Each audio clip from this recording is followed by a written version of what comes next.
ದಿನ, ಶುಭ ದಿನ. ಇವತ್ತು ಮಂಗಳವಾರ, ಅದು ಹೆಸರೇ ಹೇಳೋ ಹಾಗೆ ಮಂಗಳದಾಯಕವಾದಂಥ ದಿನ. ಇವತ್ತು ನಮ್ಮ ದಿಗಂಬರ ಜೈನ ಸಮಾಜ ಏನಿದೆ, ಸಮಾಜದ ಒಂದು ಪುನರುತ್ಥಾನ ಆಗ್ತಾ ಇರುವಂಥ ಒಂದು ಸಂದರ್ಭ.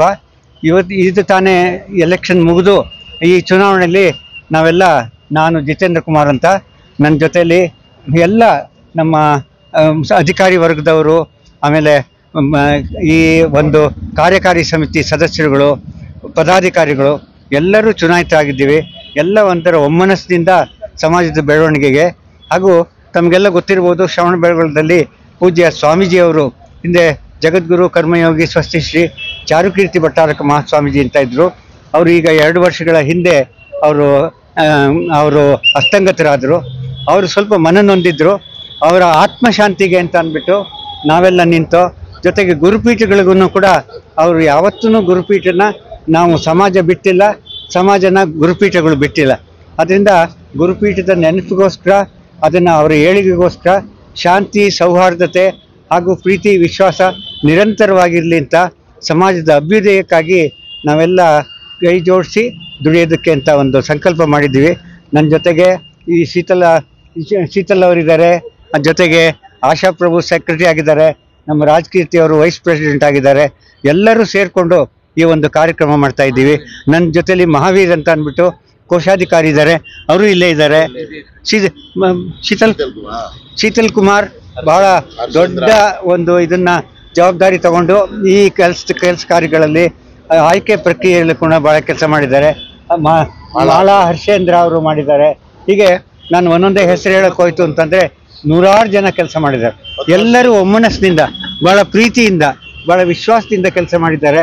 ಇದರಿಂದ ನಮ್ಮ ಸಮಾಜದ ಏಳಿಗೆ ಆಗುತ್ತೆ ಅಂತ ನಾನಂತೂ ಭಾವಿಸ್ತಾ, ಎಲ್ಲರಿಗೂ ಸುಖವಾಗಲಿ, ಎಲ್ಲರಿಗೂ ಶಾಂತಿ ಆಗಲಿ, ಸರ್ವೇ ಜೀವೋ ಸುಖಿನೋ ಭವಂತು ಅಂತ ಹೇಳ್ತಾ, ಎಲ್ಲರಿಗೂ ತಾವೆಲ್ಲ ದೂರದಿಂದ ಬಂದಿದ್ದೀರಾ, ಈ ಕವರೇಜ್ ಮಾಡ್ತಾ ಇದ್ದೀರಾ, ತಮಗೂ ಎಲ್ಲ ಶುಭ ಆಗಲಿ, ಎಲ್ಲರಿಗೂ ಒಳ್ಳೇದಾಗಲಿ, ಯಾವತ್ತೂ ನಗ್ನಗ್ತಾ ಸಂತೋಷದಿಂದ ತಾವೆಲ್ಲ ಬಾಳಲಿ ಅಂತ ನಾನು ಶುಭ ಹಾರೈಸ್ತಾ ನನ್ನ 2 ಮಾತುಗಳನ್ನ ಮುಗಿಸ್ತೇನೆ. ಸಂಘದಲ್ಲಿ ಮುಂದಿನ ಯೋಜನೆಗಳು ಅಂತಂದರೆ, ಒಂದು, ಈಗ ಮುಂದೆ ಯಾರಾದರೂ ಒಬ್ಬರು ಅಧ್ಯಕ್ಷ ಸ್ಥಾನಕ್ಕೆ ಮುಂದೆ ಬರೋವಂಥವ್ರನ್ನ ನಾವು ತಯಾರಿ ಮಾಡಿ, ಇನ್ನು 4 ವರ್ಷ 5 ವರ್ಷದ ಅವಧಿಯಲ್ಲಿ ಅವ್ರನ್ನ ನಾವು ಈ ಒಂದು ಸ್ಥಾನಕ್ಕೆ, ಇದು ಒಂದು ಬಹಳ ದೊಡ್ಡ ಗೌರವ ಸ್ಥಾನ. ಈಗಾಗಲೇ ಇದು ರಾಷ್ಟ್ರಮಟ್ಟದಲ್ಲೂ ಕೂಡ ಕರ್ನಾಟಕ ಜೈನ ಅಸೋಸಿಯೇಷನ್ ಅನ್ನೋದು ಬಹಳ ಪ್ರಖ್ಯಾತವಾಗಿದೆ. ಆ ಪ್ರಖ್ಯಾತವಾದಂಥ ಈ ಒಂದು ಸಂಸ್ಥೆ ಏನಿದೆ, ಇದನ್ನು ನಾವು ರಾಷ್ಟ್ರ ಮಟ್ಟದಲ್ಲೂ ಬೆಳೆಸ್ಕೊಂಡು ಹೋಗಬೇಕು ಅನ್ನೋದು ಒಂದು ಆಶಯ ಇದೆ. ಜೊತೆಗೆ ನಮಗೆ ಮೈಸೂರಿನಲ್ಲಿ ಒಂದು ನಿವೇಶನ ಇದೆ, ಬೆಳ್ಳೂರಿನಲ್ಲಿ ಒಂದು ನಿವೇಶನ ಇದೆ. ಅಲ್ಲೂ ಕೂಡ ವಿದ್ಯಾರ್ಥಿಗಳಿಗಾಗಿ ನಾವು ಹಾಸ್ಟೆಲ್ ಕಟ್ಟಡಗಳನ್ನು ನಿರ್ಮಾಣ ಮಾಡಿ ಅವ್ರಿಗೆ ಸಹಕಾರ ಕೊಡಬೇಕು ಅನ್ನೋ ಒಂದು ಆಶಯ ಇದೆ.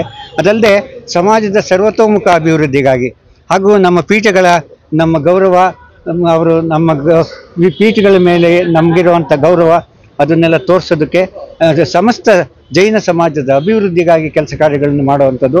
ಈ ಒಂದು ಕಟ್ಟಡ ತಾವೇನು ನೋಡ್ತಾ ಇದ್ದೀರಾ, ಈಗ ಹೊಸದಾಗಿ ನಮ್ಮ TDR ಪ್ರಕಾರ ಇನ್ನೂ 1-2 ಅಂತಸ್ತು ಮಾಡೋಕ್ಕೆ ಅವಕಾಶ ಇದೆ. ಬಹಳ ಜನ ವಿದ್ಯಾರ್ಥಿಗಳು ಬರ್ತಾ ಇದ್ದಾರೆ ಹೊರಗಡೆಯಿಂದ. ಈಗಾಗಲೇ ಸುಮಾರು 200 ಜನ ವಿದ್ಯಾರ್ಥಿಗಳು ವಿದ್ಯಾರ್ಜನೆ ಮಾಡ್ತಾ ಇದ್ದಾರೆ. ಅವ್ರಿಗೂ ಎಲ್ಲ ನಾವು ಇನ್ನೂ ಹೆಚ್ಚು ಅವಕಾಶ ಕಲ್ಪಿಸ್ಕೊಡ್ಬೇಕು, ಸ್ಥಳಾವಕಾಶ ಮಾಡಬೇಕು, ಅವ್ರಿಗೆ ವಿದ್ಯಾರ್ಥಿ ವೇತನಗಳು ಕೊಡಬೇಕು. ನಮ್ಮ ಸಮಾಜದ ಎಲ್ಲ ಮುಂದಿನ ಜನಾಂಗ ಮುಂದೆ ಬರಲಿ ಅಂತ ಹೆಣ್ಣುಮಕ್ಳುಗಳಿಗೂ ಒಂದು ವಾಸ್ತವ್ಯಕ್ಕೆ ಹಾಸ್ಟೆಲ್ ಮಾಡಬೇಕು ಅಂತ ಇದ್ದೀವಿ. ಇವೆಲ್ಲ ಭಾಳ ದೊಡ್ಡ ದೊಡ್ಡ ಯೋಜನೆಗಳನ್ನ ಹಾಕ್ಕೊಂಡು ಅವನ್ನೆಲ್ಲ ನಾವು ಕಾರ್ಯಗತ ಮಾಡ್ತೀವಿ. ಅದೊಂದು ಆಶ್ವಾಸನೆನ ನಮ್ಮ ಸಮಾಜದ ಬಾಂಧವರು ಎಲ್ಲರಿಗೂ ಕೊಡೋದಕ್ಕೆ ನಾನಂತೂ ಇಷ್ಟಪಡ್ತೇನೆ. ಭಾವತಿ ಮಾತಾ ಕಿ ಜೈ. ಇಂದು 2024-29 ಚುನಾವಣೆ ನಡೆಯಿತು. ಈ ಚುನಾವಣೆಯಲ್ಲಿ ನಾನು ಉಪಾಧ್ಯಕ್ಷ ಸ್ಥಾನಕ್ಕೆ ನಿಂತು ಜಯಶೀಲನಾಗಿದ್ದೇನೆ. ಇದು ಎಲ್ಲ ನಮ್ಮ ಜಿತೇಂದ್ರ ಕುಮಾರ್ ಟೀಮ್ಗಳಿಗೆ ನಾವು ಬಂದಿರೋದು. ಈಗಾಗಲೇ ಅವರು ಹೇಳಿದ್ದಾರೆ, ಮುಂದೆ ನಾವು ಏನೇನು ಕಾರ್ಯಕ್ರಮವನ್ನು ಹಮ್ಮಿಕೊಬೇಕು ಅಂತ, ಜೈನ ಸಮಾಜಕ್ಕೆ ಅನುಕೂಲವಾಗುವ ಕಾರ್ಯಕ್ರಮಗಳನ್ನು ಹಮ್ಮಿಕೊಂಡು ಮುಂದುವರಿಯುತ್ತೇವೆ ಅಂತ ತಿಳಿಸುತ್ತೇನೆ. ಇದು ಎಲ್ಲ ಪದಾಧಿಕಾರಿಗಳು, ನಮ್ಮ ಎಲ್ಲ ಕಾರ್ಯಕಾರಿ ಸಮಿತಿ ಸದಸ್ಯರು ನನಗೆ ಸಹಕಾರ ನೀಡ್ತಾರೆ ಅಂತ ಭಾವಿಸಿ ಮುಂದೆ ಬರುವ ದಿನಗಳಲ್ಲಿ ಒಳ್ಳೆಯ ಕಾರ್ಯಗಳನ್ನು ಮಾಡುತ್ತೇನೆ ಅಂತ ತಮ್ಮಲ್ಲಿ ವಿನಂತಿಸ್ಕೊಂತ ಇದ್ದೀನಿ. 24 ಮತ್ತು 29ನೇ ಚುನಾವಣೆ ಇದು ನಮ್ಮ ಕರ್ನಾಟಕ ಜೈನ ಅಸೋಸಿಯೇಷನ್ ಇಂದ ನಡೆಯೋದು. ನಮ್ಮಲ್ಲೇನು ವಿಭಾಗಗಳು ಅಂತ ಎರಡು ಅಂತ ಏನಿಲ್ಲ, ಸಮಾಜ ಇರೋದೇ ನಮ್ದು ಬಹಳ ಚಿಕ್ಕದು. ನಾವೆಲ್ಲ ಸೇರಿ ಕೆಲಸ ಮಾಡ್ತಾ ಇದೀವಿ ಇಲ್ಲಿ. ಹೀಗಾಗಿ ನಮ್ಮ ಮಠಗಳ ಆದೇಶದಂತೆ ಈ ಬಾರಿ ಚುನಾವಣೆಗೆ ನಮ್ಮ ಹಿರಿಯರಾದಂಥ ಮತ್ತು ಈ ಸಂಕೀರ್ಣವನ್ನು ಕಟ್ಟಿದಂಥ ಜಿಗೇಂದ್ರ ಕುಮಾರ್ ಅವರು ಕಂಟೆಸ್ಟ್ ಮಾಡಿದ್ದಾರೆ. ಅವರು ಹಿರಿಯರಾಗಿ ಅವರ ಪ್ಯಾನಲಲ್ಲಿ ನಾನು ಕಾರ್ಯದರ್ಶಿಯಾಗಿ ಯುನಾನಿಮಸ್ ಆಗಿ ಸೆಲೆಕ್ಟ್ ಆಗ್ತಾ ಇದ್ದೀನಿ. ಮತ್ತು ಅವರೆಲ್ಲ ಪ್ಯಾನಲ್ ಅವರು ಕೂಡ ಗೆದ್ದು ಬಂದಿದ್ದಾರೆ. ಹೊರಗಡೆ ಪ್ಯಾನಲಲ್ಲಿ ನಿಂತಂಥ ನೀರಜ ಅಂತ ಅವರು ಸಹ ಕಾರ್ಯದರ್ಶಿಯಾಗಿ ಬಂದಿದ್ದಾರೆ. ಜಿತೇಂದ್ರ ಕುಮಾರ್ ಅವರ ಅಧ್ಯಕ್ಷರಾಗಿ ನಾನು ಕಾರ್ಯದರ್ಶಿಯಾಗಿದ್ದೀನಿ. ಉಪಾಧ್ಯಕ್ಷರಾಗಿ ರಾಜಕೀರ್ತಿ ಅವರು, ಮತ್ತೊಬ್ಬರು ಉಪಾಧ್ಯಕ್ಷರಾಗಿ ಶೀತಲ್ ಪಾಟೀಲ್ ಅಂತ ಬೆಳಗಾವಿಯವರಿದ್ದಾರೆ. ಮತ್ತು ಸಹ ಕಾರ್ಯದರ್ಶಿಗಳಾಗಿ ನೀರಜ ಮತ್ತು ಇನ್ನೊಂದು ಸಹ ಕಾರ್ಯದರ್ಶಿಯಾಗಿ ಪ್ರಶಾಂತ್ ಅವರಿದ್ದಾರೆ. ಮತ್ತು ನಮ್ಮ ಕೋಶಾಧ್ಯಕ್ಷರಾಗಿ ಮಹಾವೀರನ್ ಅವರಿದ್ದಾರೆ. ಸಹ ಕೋಶಾಧ್ಯಕ್ಷರಾಗಿ ಧರಣೇಂದ್ರಯ್ಯ AC ಅನ್ನೋದು ನಮ್ಮ 8 ಜನದ ಆಫೀಸ್ ಬೇರರ್ಸ್ ಟೀಮ್ ಸೆಲೆಕ್ಟ್ ಆಗಿದೆ. ಈಗ ಒಳಗಡೆ ನೀವೆಲ್ಲ ಕಂಡಂಗೆ 11 seat EC members, executive committee members, ಅದಕ್ಕೆ ಎಲೆಕ್ಷನ್ ನಡೀತಾ ಇದೆ. ವೋಟಿಂಗ್ ನಡೀತಾ ಇದೆ. ವೋಟಿಂಗ್ ಆಗೋಗಿದೆ, ಈ ಕೌಂಟಿಂಗ್ ನಡೀತಾ ಇದೆ. ಮತ್ತು ಮಹಿಳಾ ಮೀಸಲಾತಿಯಲ್ಲಿ ಪದ್ಮಶ್ರೀ ಮತ್ತು ಕೋಮಲಾ ಬ್ರಹ್ಮದೇವಯ್ಯ ಅಂತ ಅವರಿಬ್ಬರು ಆಯ್ಕೆ ಆಗಿದ್ದಾರೆ. ಅವ್ರು 4 ಜನ ನಿಂತಿದ್ರು, ಅದಕ್ಕೆ ಕಂಟೆಸ್ಟ್ ಮಾಡಿದ್ರು. ಅದರಲ್ಲಿ ಇಬ್ಬರು ಆಯ್ಕೆ ಆಗಿದ್ದಾರೆ. ಇನ್ನೊಂದು ಅರ್ಧ ಗಂಟೆ ಮುಕ್ಕಾಲು ಗಂಟೆಯಲ್ಲಿ 11 ಜನ ಎಕ್ಸಿಕ್ಯೂಟಿವ್ ಕಮಿಟಿ ಮೆಂಬರ್ಸ್ ಯಾರಿದ್ದಾರೆ, ಅವ್ರು ಯಾರು ಆಯ್ಕೆ ಆಗ್ತಾರೆ ಅನ್ನೋದು ತಮಗೆಲ್ಲರಿಗೂ ಗೊತ್ತಾಗುತ್ತೆ. ಧನ್ಯವಾದ.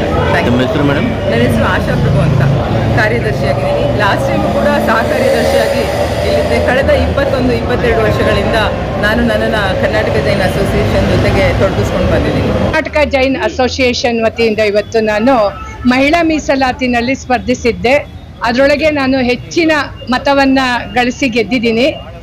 ಸುಮಾರು 2263 ಮತಗಳ ನಿನ್ನೆ ಆಗಿತ್ತು. ಅದರೊಳಗಡೆ ನಾನು ಇವತ್ತು 1313 ಮತಗಳನ್ನ ತೆಕ್ಕೊಂಡು ಹೈಯೆಸ್ಟ್ ವೋಟಲ್ಲಿ ಇವತ್ತು ನಾನು ಗೆಲುವನ್ನು ಸಾಧಿಸಿದ್ದೀನಿ. ಇದು ನನಗೆ ತುಂಬ ಸಂತೋಷವನ್ನು ತಂದುಕೊಟ್ಟಿದೆ. ನಾನು ಜೈನ ಸಮಾಜಕ್ಕೆ ಹಾಗೂ ಇಲ್ಲಿ ಕರ್ನಾಟಕ ಜೈನ ಅಸೋಸಿಯೇಷನ್ನಲ್ಲಿ ನಾನು ಹೆಚ್ಚು ಮಹಿಳೆಯರಿಗೆ ಏನಾದರೂ ಅಭಿವೃದ್ಧಿ ಆಗೋವಂಥ ಕೆಲಸಗಳನ್ನ ಮಾಡಬೇಕು ಅನ್ನೋ ಒಂದು ಉದ್ದೇಶನ ಇಟ್ಕೊಂಡಿದ್ದೀನಿ. ಅದರೊಳಗೆ ನಾನು ನನ್ನ ಕೈಲಾದ ಮಟ್ಟಿಗೆ ನಾನು ಮಹಿಳೆಯರಿಗೆ ಹೆಚ್ಚು ಅವಕಾಶಗಳನ್ನ ಕಲ್ಪಿಸ್ಕೊಂತ ಇಲ್ಲಿ ಮಹಿಳೆಯರ ಅಭಿವೃದ್ಧಿಗೆ ಕೆಲಸ ಮಾಡೋದು ಅಂತ ನಾನು ಅಂದ್ಕೊಂಡಿದ್ದೇನೆ. ಸಂಘದಲ್ಲಿ ಇಲ್ಲಿ ಮುಖ್ಯವಾಗಿ ಇದಿರೋದು ವಿದ್ಯಾರ್ಥಿಗಳ ನಿಲಯ. ಇದು ಇಲ್ಲಿ ಮಹಿಳೆಯರಿಗೆ ಇಲ್ಲಿ ಓದಕ್ಕೆ ಬರೋಂಥ ಹಳ್ಳಿಯಿಂದ ಬರೋಂಥ ಮಕ್ಕಳಿಗೆ ವಿದ್ಯಾರ್ಥಿಗಳಿಗೆ ಇಲ್ಲಿ ಹಾಸ್ಟೆಲ್ನ ವ್ಯವಸ್ಥೆ ಮಾಡಿದ್ದಾರೆ. ಈಗಾಗಲೇ 2 ಹಾಸ್ಟೆಲ್ಲು ಮಹಿಳೆಯರಿಗಿದೆ. ಇನ್ನೂ ಹೆಚ್ಚಿನ ಅವ್ರಿಗೆ ಅನುಕೂಲಗಳನ್ನ ಇಲ್ಲಿ ಮಾಡಿಕೊಡ್ಬೇಕು.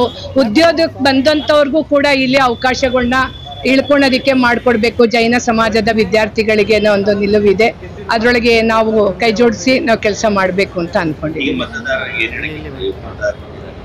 ಎಲ್ಲ ಮತದಾರರು ಕೂಡ ನಾವು ಅವ್ರನ್ನ ಬಂದು ಇಲ್ಲಿ ನಮಗೋಸ್ಕರ ಬಂದು ಮತವನ್ನು ಹಾಕಿದ್ದಾರೆ. ಅವ್ರಿಗೆಲ್ರಿಗೂ ಕೂಡ ನಾನು ತುಂಬ ಹೃದಯದ ಧನ್ಯವಾದಗಳನ್ನ ಅರ್ಪಿಸಕ್ಕೆ ಇಷ್ಟಪಡ್ತೀನಿ. ನಾವು ಮಹಿಳಾ ಮೀಸಲಾತಿನಲ್ಲಿ ಮೇಡಮ್ ಅದರೊಳಗೆ ಇಬ್ಬರಿಗೆ 4 ಜನ ಸ್ಪರ್ಧಿಸಿದ್ರು. ಅದರೊಳಗೆ ನಾವು ಇಬ್ರು ಕಾರ್ಯಕಾರಿ ಸಮಿತಿನಲ್ಲಿ ಗೆದ್ದಿದ್ದೀವಿ. ಮಗಳ ಮದುವೆ, ಕನಸಿನ ಸ್ವಂತ ಮನೆ, ಇದಕ್ಕೆಲ್ಲ ಹೆಂಗೆ ಹಣ ಹೊಂದಿಸ್ಬೇಕಂತ ಟೆನ್ಷನ್ ಅಲ್ಲಿ ಇದ್ದೀರಾ? ಇರೋ ಚಿನ್ನನ ಅಡ ಬಿಟ್ರೆ ಬಡ್ಡಿ ಮೇಲೆ ಬಡ್ಡಿ ಕಟ್ಟಬೇಕು. ಮಾರಿಬಿಡೋಣ ಅಂದ್ರೆ ಅರ್ಧಕ್ಕರ್ಧ ಕೇಳ್ತಾರಂತ ಆತಂಕದಲ್ಲಿದ್ದೀರಾ? ಟೆನ್ಷನ್ ಬಿಡಿ, ನೀವು ಅಡವಿಟ್ಟ ಚಿನ್ನವನ್ನ ಬಿಡಿಸಿ ನಿಮ್ಮಲ್ಲಿರೋ ಹಳೆ ಚಿನ್ನವನ್ನ ಇಂದಿನ ಆನ್ಲೈನ್ ರೇಟಿಗೆ ಕೊಂಡುಕೊಂಡು ತಕ್ಷಣ ನಿಮಗೆ ಬಾಕಿ ಹಣ ಕೊಡ್ತೀವಿ. ಕೋಟ್ಯಾಂತರ ಜನರ ಆತ್ಮವಿಶ್ವಾಸ ಹಿಂದೂಸ್ತಾನ್ ಗೋಲ್ಡ್ ಕಂಪನಿ, ಇದು ನಮ್ಮೆಲ್ಲರ ಕಂಪನಿ.